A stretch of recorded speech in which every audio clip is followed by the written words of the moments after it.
Neymar was gentle and a very honest person from his childhood. Most importantly is that he lived peacefully with his wife. My husband is a loving man and cherished his wife. He's someone that lived his life, with that consciousness that he wanted to be a saint. He always tell you to stand on the right path, do what is good, even if you are the only one doing it. And he used to say, be satisfied with what you have. If you are not satisfied with what you have, you will be a slave to greed. He was a person, when you need the truth, if you approach him, he will tell you. The saddest moment, the most painful moment. I've never felt pain. And it started with my dad.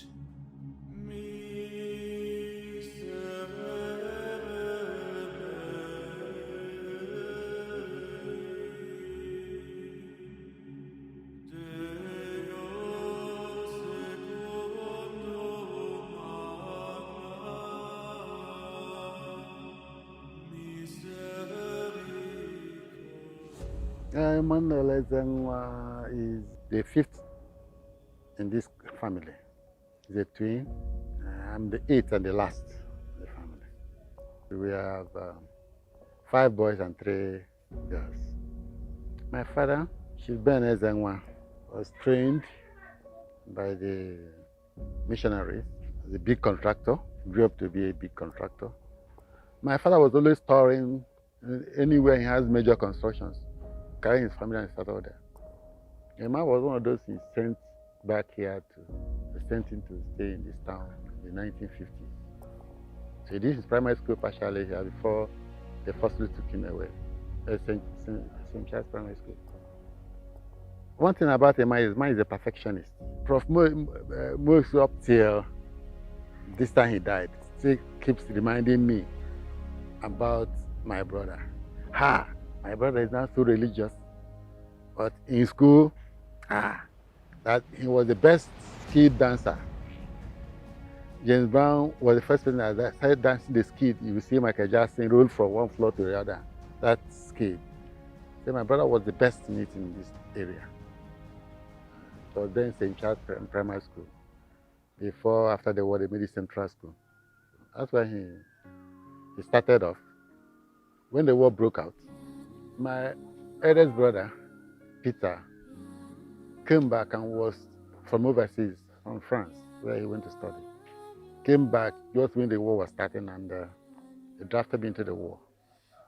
Then Bob, Robert, the next in line, was drafted into the war again.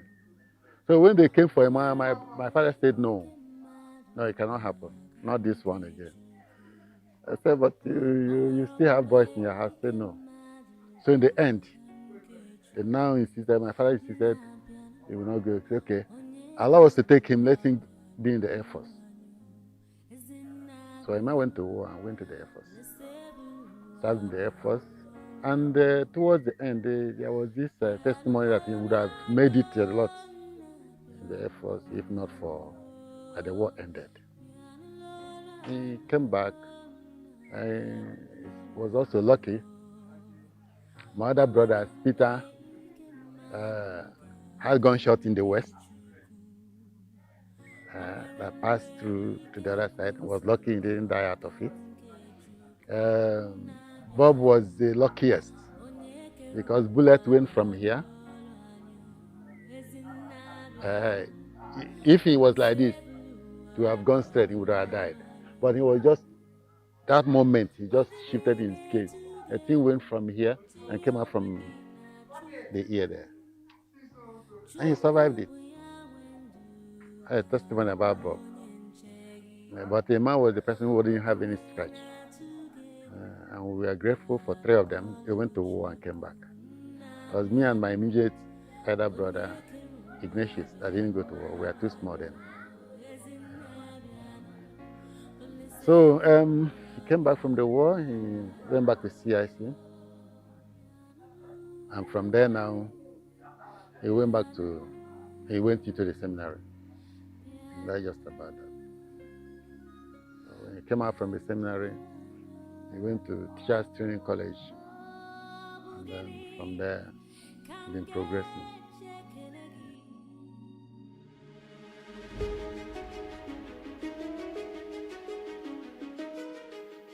It is really interesting when we come to discuss how we met. Incidentally, two of us schooled at University of Ibadan. In fact, where I met him was at Our Lady Seat of Wisdom, UI. I was in the choir. He was more a mass server and then a catechism teacher in the chaplaincy. But when we finished, everybody parted their own way. So when we parted, I went for my youth corps, finished, and then got a job with a hospital in Zonkwa because I did my service in Kaduna State. And I came back to Enugu. Before I went for my degree, I was working with my RNRM certificate at National Orthopedic Hospital, Enugu. So I banked with the UBA. So I was at the counter to withdraw money I will now use in going back to Zonkwa in Kaduna State, where I got a job. And that time it was manual banking. So I filled my own form, submitted, and turned. So our eyes, we saw each other as familiar faces. So he came up and said, "You, I?" I said, "Yes." And we exchanged pleasantries. So we exchanged addresses. There was no phone that time. When I got to my own station at Zonkwa in Kaduna State, not too long, I got a letter from him. So these correspondences continued that I started, it was as if the post office was meant for two of us because he will write in a week, I will get his letter. So it becomes a letter I look forward to get on a regular basis. And the same thing applied to him. Then one day he said he's going to visit me in Zonkwa, where I was. That is Kaduna State. And he is in the old Anambra State. So one day, I think he went to the hospital, asked of me, and I was just living close because the hospital got me accommodation close to my workplace. My neighbor said, "I have a visitor." I looked, it was the one. I was surprised. I said, "How did you travel all the way?" So I welcomed him. It was over the weekend. And that Sunday, he said that he didn't want to put this in writing, but he wants to discuss it face to face with me. He said he will want to marry me. One thing I can tell you is that throughout this our relationship, all has been over a year, the courtship, then when he started the introduction down to the wine carried and then the wedding. He said we should promise each other that we won't know each other until after our wedding. I said that is my own philosophy too. He said that is what he has promised his God. It was after our wedding, that was when we actually started sleeping together. That is one remarkable, and he has always preached it. He always says it's a secret that will keep husband and wife, come sun, come rain, and you will live until death do you part. You won't talk about separation or divorce, no matter what. And it actually happened in our life. And of course, he's been a good brother-in-law. I can't recall having any issues directly or indirectly with him, or his wife, my elder sister, reporting that they have an issue.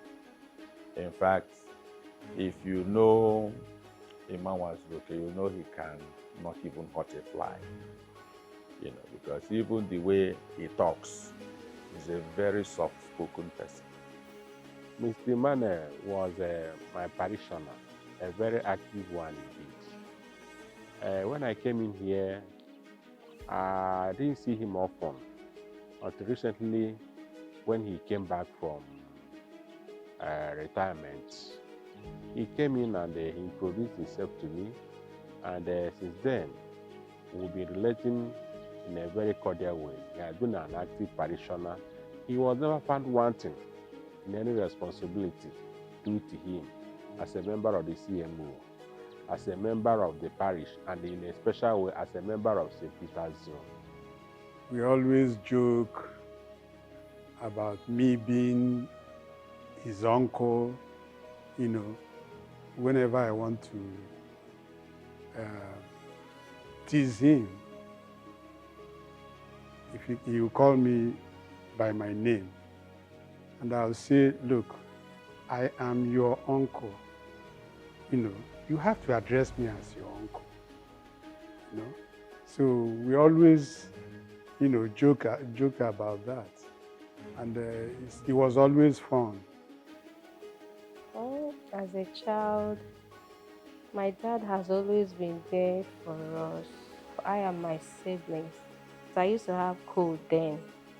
I could remember, to make sure I don't get cold, he get me good stockings and hand glove things with good cardigans that will keep me warm throughout the night. And he always check on me to see how I'm faring. He also does that to my kids and my siblings also. It happens when I was sick. That was when I saw him in his best, how he take care of his children. He has always been there. I can remember the day he visited me in school when I was in university. I was shocked, but he said yes, that he needed to do that. It means a lot to me. Seeing him supporting me when I started, we started all the way from Legion of Mary. He was always there. I left Legion of Mary to join the choir. He was always there to support me. Even when I started my journey of being an organist, close to the time he bought, my first keyboard, my first computer. When we had a graduation from primary 6, as other people's parents were coming, I felt it was a sign of a weakness for your parents to come around. So he came. There was a point in time they said parents should place a hand on their children and say prayers for them on their head. Okay, before the prayer started, as he placed his hand on my head, the thing was funny to me. Like, I started laughing. And him too understood what must be going through my mind, and he started laughing too. So at the point, he taught me that I should behave myself. Getting to grow up, I knew my dad as someone that has great love for discipline. He's a good disciplinarian to the core, making sure our spiritual life is straight. I enjoyed going to church with him as a young kid. I believe that my dad is also someone that made me have good faith in Christendom, grew up knowing that God is God and believing in Jesus Christ. He's someone that lived his life, with that consciousness that he wanted to be a saint. Right from when we are small, he told us that our goal in life should be to live a saintly life, to live a life of a saint, to be a saint. And as a result of that, he bought so many books on the life of saints, various saints. It will be very difficult to call a saint someone that was a saint as at my primary school days that I don't know his story. And he was just trying to form us in that line. Then most importantly, you know what a religious family can impart on the offsprings, how to live their lives in accordance with God's commandments. And when you look at the children, it is very evident in the way they carry on. They are all educated and successful in their own ways. The mass children are samples for upcoming generation. Very obedient, quiet like their father. He made me to realize that there is time for everything. And there are a set of people that should be in your life, people that will influence you in such a way that in the nearest future, when you look at those things those people did for you or did with you, you will be happy. Also, he used to teach us, to have a self-love. Lots of kids out there doesn't have self-love. That's why most of them, they look at people who they feel that this person is better than them. He used to say, when you do a malpractice, it means you don't believe in yourself and the rest of it. I once was a seminarian, junior seminarian, but at some point I told him that I'm not going to be a reverend father anymore. He was like, okay, what now do you want to do? Trying to be a reverend father, then from there, trying to be an artist, then from there, becoming an engineer finally. He was always there to support me.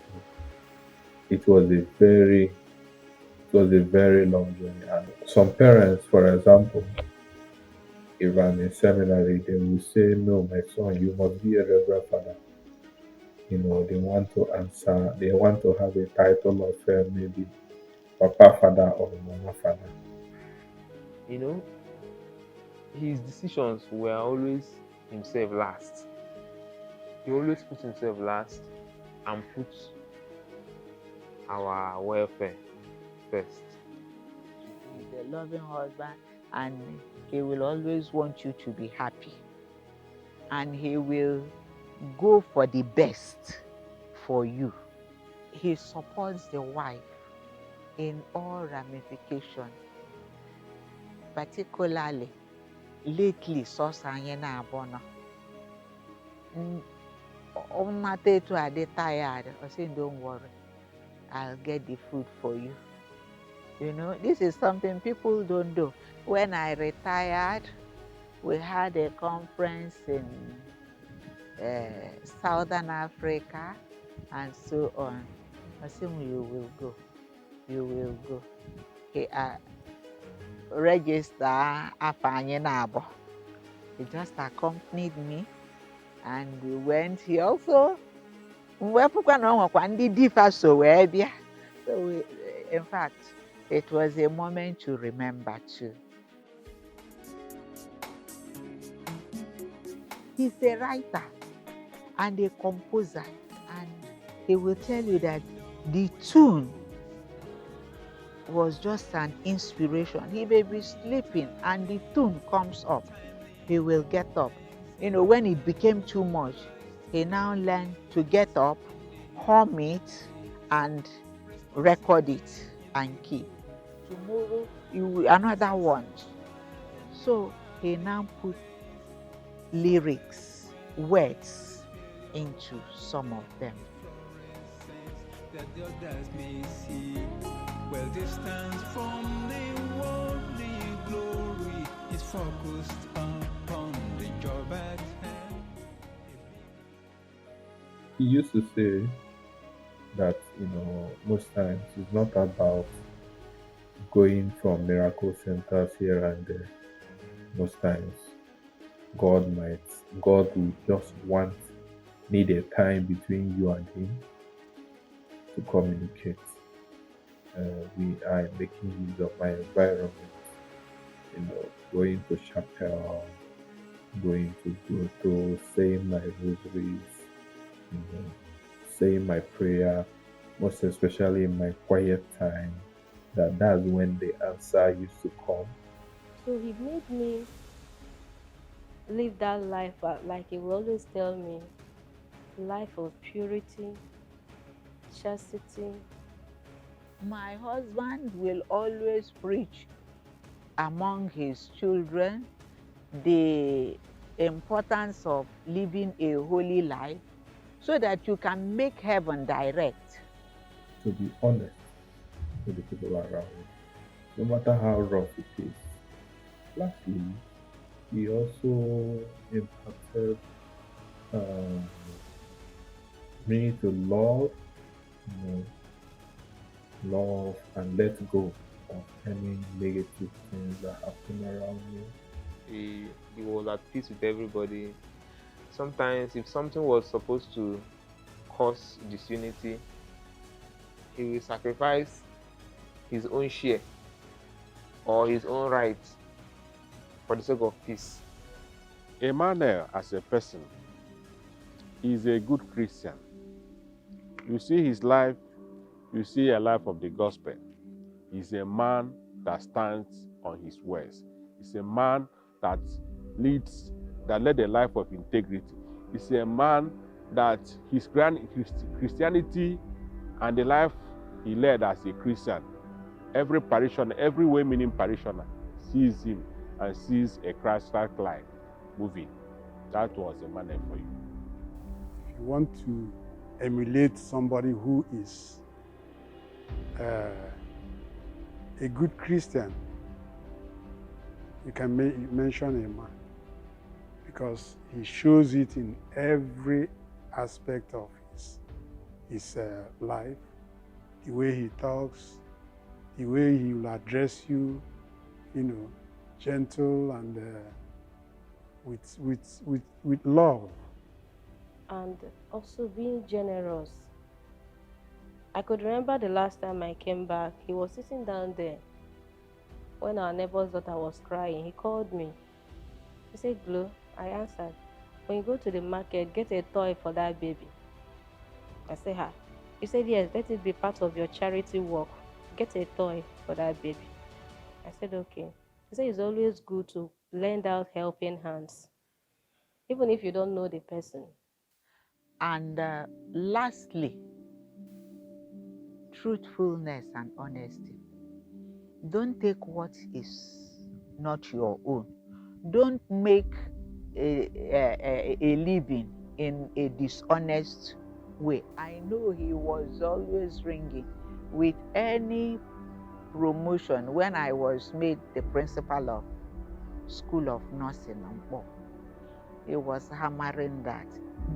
There is a time I told them, you are all testimony children. Your admissions, how you get them, is something we cannot tell. So that gave me the conviction that if iwelo ego zilezi zụọ ụmụ gị, God will help them in their effort to become somebody in life. And my husband, righteousness and truthful. So that is one virtue I will also want all of us to inculcate, particularly the children, to maintain. He's not a rich man, but he never lacked. My father is very fond of him, you know. And even when my father died, when he passed on, a man, his kinsmen, they came to attended the burial, you know, a full force with all the traditional requirements, you know, demanded by tradition from the in-law marrying the first daughter of the family. When my daughter, Dr. Ifoma, you know, got married April last year, he was here. As a matter of fact, he released the wife to spend almost 4 days with us in preparing the wedding. Then at the climax of it all, he was here, you know. So how else do you describe a man like that? He's being a model of what an in-law should be. And it's funny. I must put this here. It is funny, but the day, because my mother is dead, when my father remarried and they wedded in our tani, in our home, the people that were supposed to sponsor them, one thing or the other, they could not come because they too live in Lagos. So father said, ask my husband, are you people, did you wed in the Catholic Church? The husband said, of course. Now you will sponsor them. I said, I'm the daughter. He said, this one is not a physical father or mother issue. My husband and I sponsored my father and my stepmother's wedding. And I think most importantly this time around is that he lived peacefully with his wife. Never for one day did we hear that a man raised a finger on his wife. He lived with his wife, respected his wife, and they were like Romeo and Juliet. Anywhere apart from work, every other place you see this other person, you will see the partner. Every other person you see somebody, rest be assured that very soon the other person will appear. He will come in the parish and always stays with the wife and the family. When you see them, you see a family moving together. People know us as couples that sit together in the church.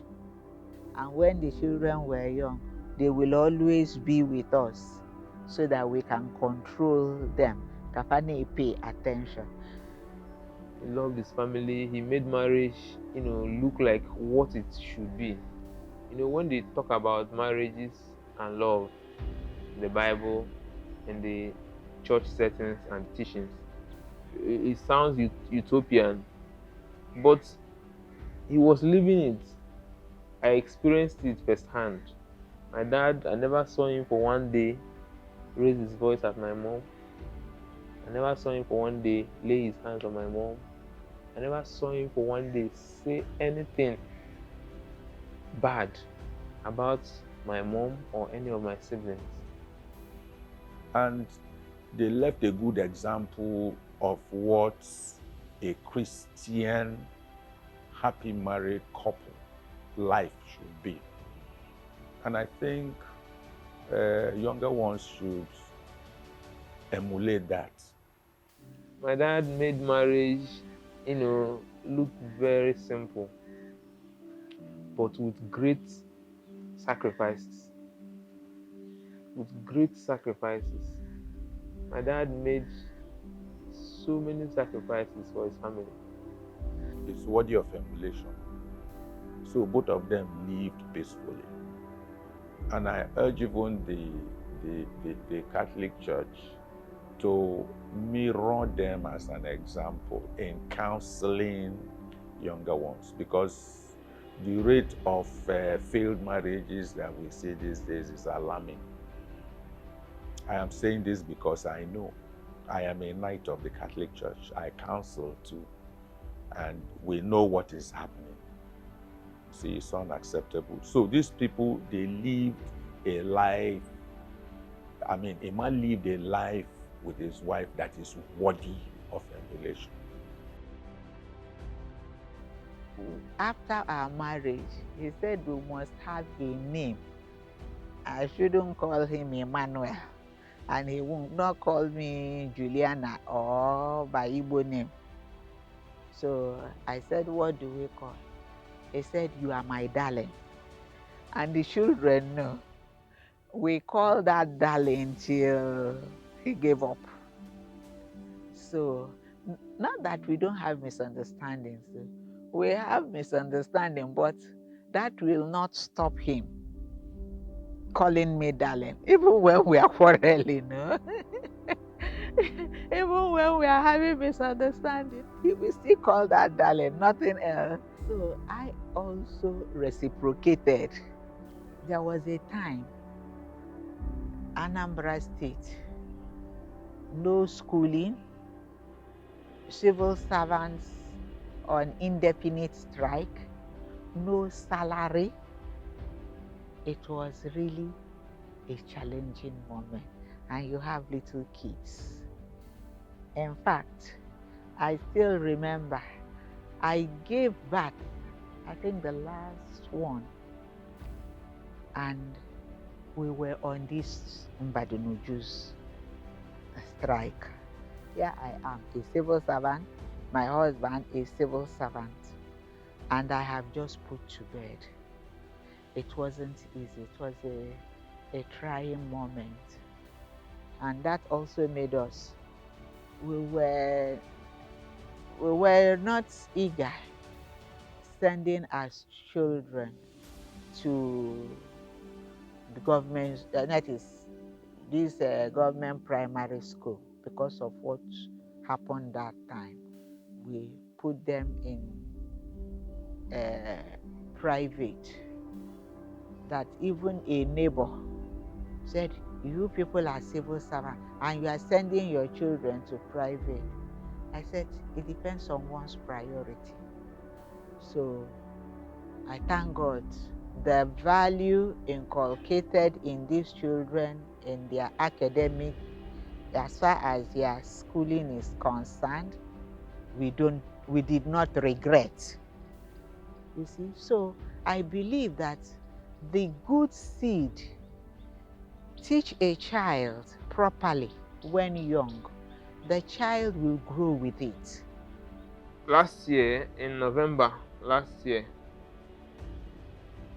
think November 30th, late November / early December, myself and my two brothers, the three of us were inducted into the Ozo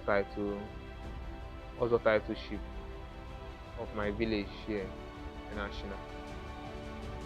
So he inducted us into the Ozo titleship, and he was very happy that day, very, very happy. Prior to that day, my dad had been initiated into the Ozo titleship by his late father, the late Chief Benjamin Ezenwa. And the day he was initiated into the Ozo titleship, it was together with him and his two elder brothers, late Dr. Robert Ezenwa and the late Mr. Peter Ezenwa. And he believed so much in the Ozo titleship. He believed so much in that institution called the Ozo Nzenozo. He believed it's something you can say is akin to the present day legal system, and it's a very prestigious thing to be found worthy of being in the Ozo, being a member of the Nzenozo, and you are being looked up to in certain ways. Some things are not expected of you, you know, and some things are expected of you. So he was a happy man that day. He was a very happy man. And even after that day, he looked back to that day with happiness. And I must say, where we are living, our house presently, it's a joint effort. Because when these children were growing, when we visited here, of course we know this is our own portion, they said, please cut our stipend half if that will make you put up the building so that we have a house of our own. That was a spurring statement, and we decide this house, whatever we have will be here. And true, we reduce their stipend, and that over the years gave us what we have now. And that was the climax of our joy the day we moved into this building. Once you have a united mind focused to a project, God works, will I say wonders or miracle? The joyful moments, why I won't say in his life, because it was also my own life, very striking, was the surprise 30th wedding anniversary that our children organized for us. So that fateful Sunday, it wasn't Christmas yet though. I was busy telling them, hurry up, in Achina, there is nothing like late coming. They opened our room, brought, mommy, this is what you will wear. Daddy, this is what you will wear. You understand? What is happening? Then I saw shoe and bag. He saw his own shoe and his own shoe. So Onochie, there is one song he composed for every anniversary, because Onochie, he's an extrovert to the core. So we heard somebody say, happy wedding anniversary, happy wedding anniversary. And others say, happy wedding, they were putting different parts. So we looked at ourselves and said, come on, it's a wedding anniversary. And when we got to the church, when it is time for us, we didn't know they bought items for offertory. I hid it in this store, and I did not know. I looked back. I saw relatives and friends all standing behind us. Even this, my neighbor, they were all carrying items for our offertory. Sure. How did they know? Who called them out now? Is it now? I didn't say anything. On coming back home, we saw one gigantic cake that had been set on the dining table with memorable pictures. Hey, I said, these children, you people will sell us in this house and we won't know. In fact, that day, Gerald's fiancé came, but he just introduced her as one of their choristers at Onitsha. And she sang solo, sang everything. She too is a singer. And it was a joyful moment. So it is a memory we lived with for the past 3 years. And the last one that he lived with the memory till he died was the wedding of our son at Our Lady of Fatima Parish. He was so happy. even the wine carrier with his, kindreds and so on. It was shortly after, of course. This was happening towards the end of May, and by 10th of July, he passed out. I nursed him. We talked. He even proclaimed his love for me. He was just rubbing my back on his sick bed. He said, "Mwanyeta, mwanyeta." It was when I was relating after his death, when I was just relating it to his cousin, Barrister Zenwa. He said that that is the climax of greeting. That when an Achina person tells you nwanyita or nwata or something like that, or nwoke, that it means that what you did for him entered the bottom of his heart. I think, and he had an unusual visitor in the hospital. We don't know him, but the person came with smiles on his face. So I said, "Please, I don't think I know you." He said, "No, you won't know me. That I am here to comfort him and pray with him." So God sent somebody to visit him on his sick bed, to comfort and pray with him, just the way he had been doing to people as a legionary. That's the way I now see it after his death. The most touching one was on the morning of the Sunday he died. In the morning, let us pray. I started our usual morning offering. He said, "No, that there is a special prayer Our Lady gave him to pray that morning, and it will cover our morning prayer." So I sat beside him on the bed. I said, "Oh yeah, let's go on." And he started, "Hail Mary, full of grace. The Lord is with you. Blessed are you among women, and blessed is the fruit of thy womb, Jesus.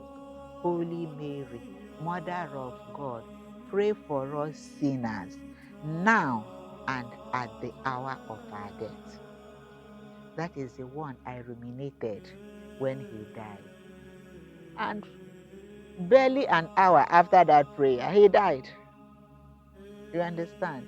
So that consoled me that heaven knows that my husband is coming.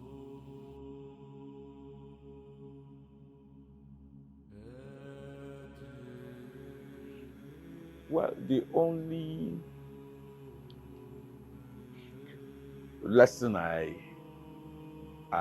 deduce from Iman's life is that he lived his faith, being at peace with his brothers and neighbors and in-laws. Well, the wisdom that I learned from my father, which I'm going to impact on my children, is to believe in God,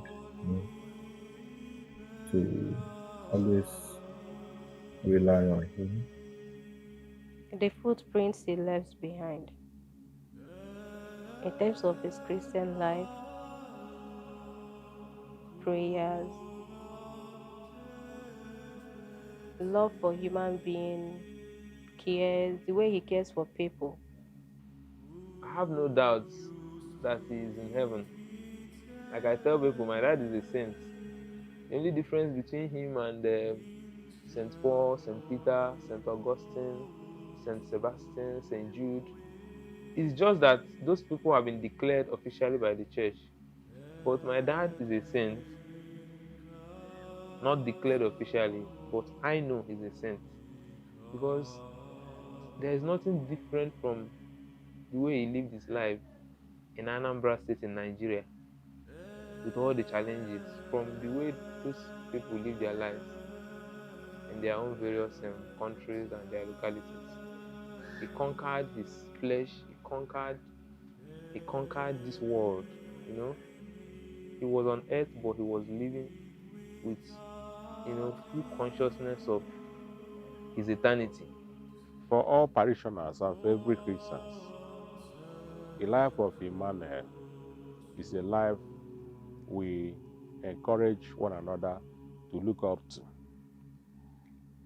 We lost a man that signifies the life of Christ in every ramification.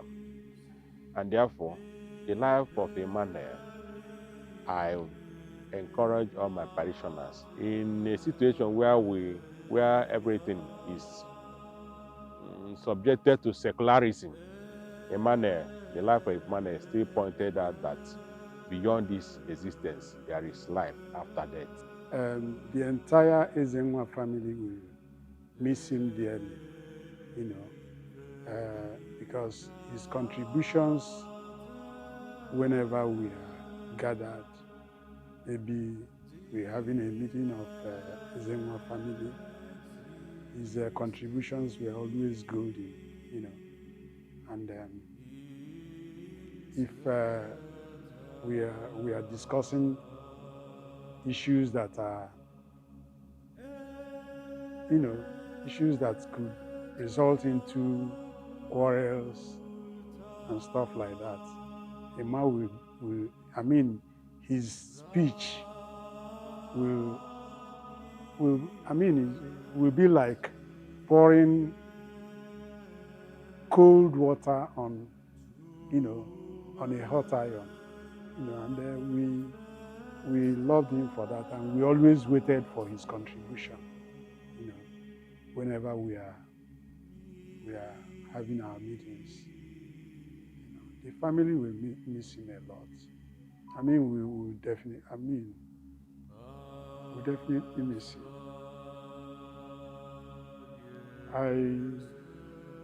Whenever I think about Emma's demise,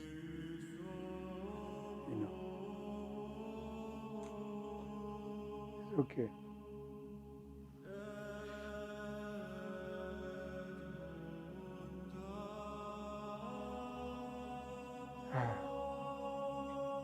May the soul of Emmanuel Nwazuloke and the souls of all the faithful departed, through the mercy of God, rest in peace.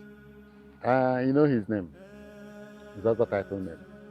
Eze Chukwedugi. If you call him Eze Chukwedugi, I say, Onwe him for him, and Chukwedugi, Onwe him for him. So all his life was prayer and, believe in God. And, I don't think God will leave that kind of person for a sinner like me to go and pray for him. Well, my prayer for him is that God will grant him eternal rest. We ask the good Lord, in his judgment with him, to temper justice with mercy, and for his family, that he will grant them the fortitude to bear the loss. And for the St. Mary's family, the St. Mary's parish, that God will also give us the like of Emmanuel so that this parish will move forward. That is my prayer.